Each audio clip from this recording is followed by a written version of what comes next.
Друзья, всем привет! С вами Светлана Кейк. Сегодня покажу, как сделать красивый декор из шоколадной глазури. Сделаю нарцисс для торта без молдов и шаблонов. Для цветка мне понадобится глазурь. Я взяла белую, цветную, со вкусом манго и зеленое яблоко. Глазурь растапливаю в микроволновке импульсами по 15 секунд. Растопленную глазурь переливаю в кондитерский мешок и делаю небольшой срез. Теперь делаю лепестки. На пергамент наношу капельку глазури. Мастихином или ножом формирую сам лепесток. Аккуратно растягиваю глазурь. Сильно тонкие лепестки не делаем, чтобы удобно было брать. Таким же способом делаю лепестки с заостренным краешком.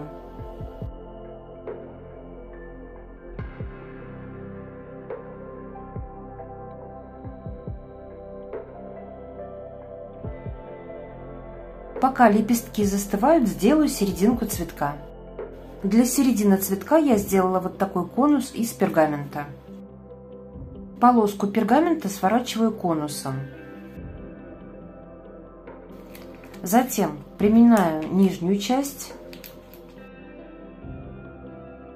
и лишнее обрезаю. Затем конус я помещаю в кондитерскую насадку. Если нет таких насадок, можно поставить в воронку или сделать воронку самой.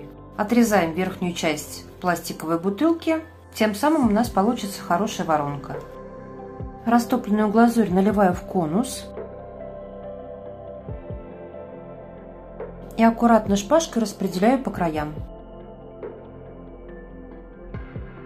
Теперь эту заготовку убираю в морозилку буквально на 1 минуту. Пока серединка застывает, сделаю тычинки. В один слой серединка получается слишком тонкая и хрупкая, поэтому делаем второй слой.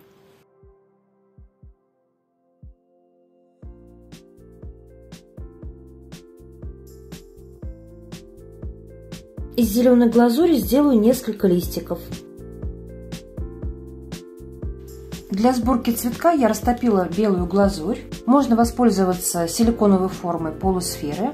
Я буду использовать бумажные капсулы для капкейков.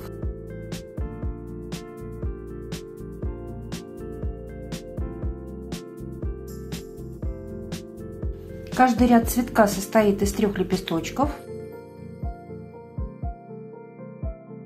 Пока первый ряд лепестков застывает, подготавливаем серединку. Аккуратно разворачиваем пергамент.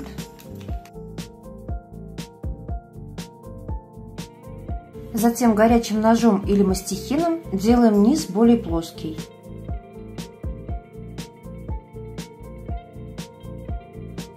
Продолжаю собирать цветок.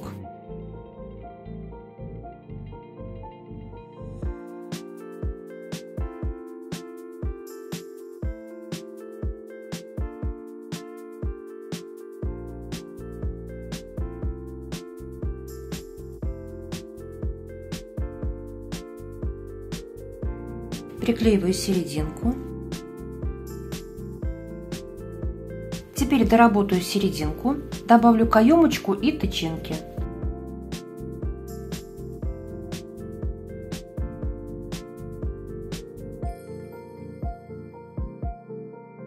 После того, как краешек полностью застыл, добавлю немножко тонировки.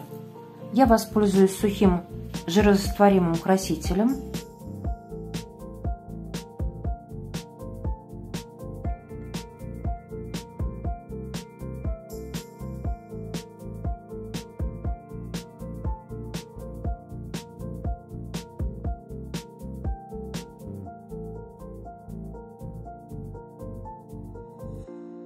Декор для торта готов. Буду рада, если идея вам понравилась. Ставьте лайки, делитесь с друзьями и подпишитесь, ведь впереди много интересного. Всем пока, до скорых встреч!